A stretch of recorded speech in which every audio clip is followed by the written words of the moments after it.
What is up, guys? Today I'm going to give you an update video of the 47 Chevy Fleetline project that I've been working on. Basically, I've ordered some more parts for it in preparation to actually start slicing and dicing and getting it cut up. Also, don't pay attention to the electrical. That's totally to code. But as far as the Fleetline goes, you'll notice the new visor. I didn't obviously spring the multiple thousands of dollars that it would cost for a legit Fulton visor, so this one's just a knockoff. But it's a knockoff of the Fulton 800 series. Really cool visor. I love the style. It's just mocked up there, so that's not final position, but might be pretty close. I love the low brow, mean kind of look. So that works out well. You guys already have seen the wheels, but what I'm most proud of that I just purchased is the rear suspension kit. Now, let me show you a little bit about what we have going on here. The kit is a kit from a company in California called Jimenez Brothers. These guys are the air suspension and basically 30s, 40s Chevy and Ford old school car gurus. These guys have been working on these cars for years, and these guys do some really good work. They've got a fabrication shop down there in Southern California, but they also make these kits. And there's something really special about these kits, which is why I decided to go with these guys. And so I'll show you the kit here, and I'll show you the key is basically these control arms and this cross member.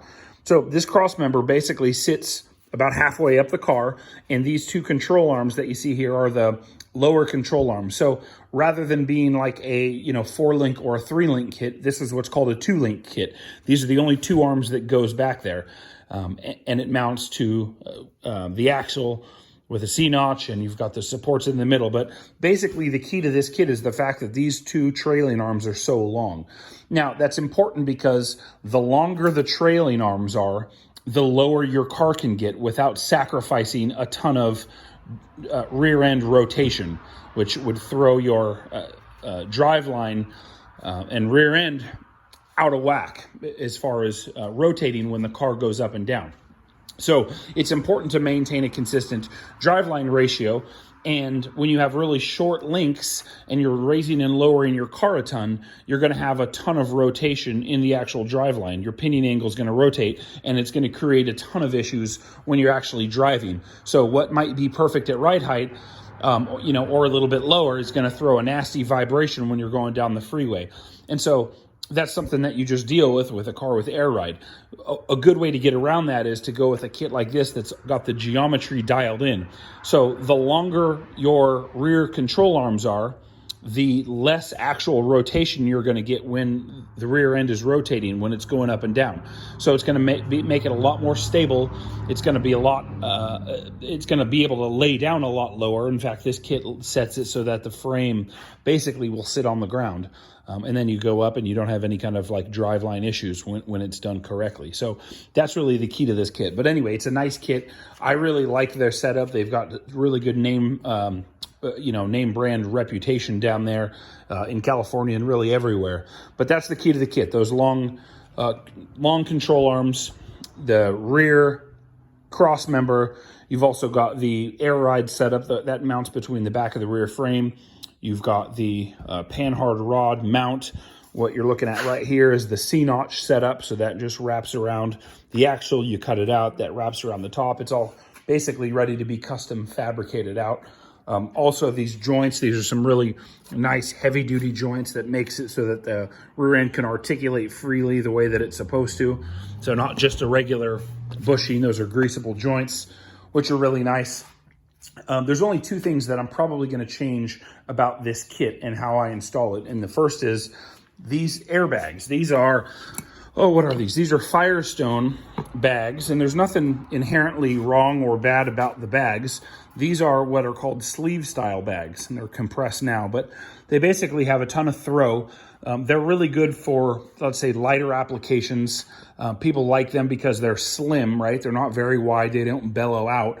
But they're good for light applications only, and so they don't take a ton of air pressure to use those, and I guess they give really good ride quality. I've actually never had a car with those type of airbags on them, but I'm probably not going to run those. I'm probably going to run these airbags that I bought. These are Slam Specialties. If I can show you the bag here, Slam Specialties SS. These are 7-inch, so these are the SS7s. And these are the standard, like what's called a double bellow. So it's got these, air bellows that they're 7 inches in diameter. But these guys have a ton of throw. They're really nice bags. They give a really good ride quality because they don't take a ton of air pressure to be able to lift.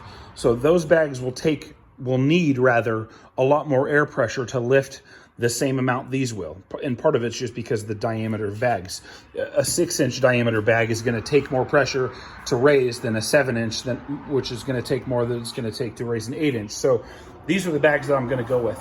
I've run Slam Specialties in my Impala before, but never the SS series. I forget the series that I had, but I had the steel plates. But anyway, the 7-inch bags, I'm probably going to run these in all 4 corners. So I'll put these ones in the back.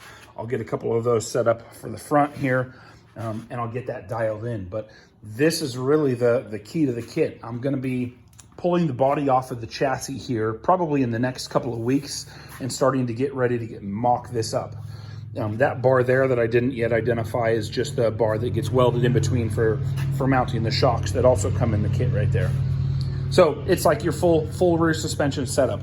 I've also got, I showed you before, that's the rear end that's going back there. I think it's 331 gears out of a 70 Chevelle, which should be the same width that I need for this.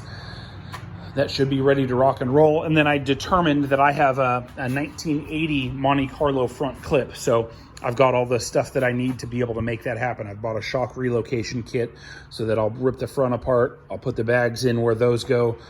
Should be pretty straightforward getting the front end in order. But that's the key to the kit. I'm really happy about that. I'm happy about the bags that are going to be going in. And most importantly, I'm ready to get this thing under the knife and get some welding going on.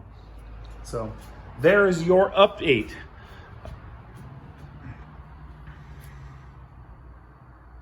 Perfect. Man, that's a good look. Love that visor.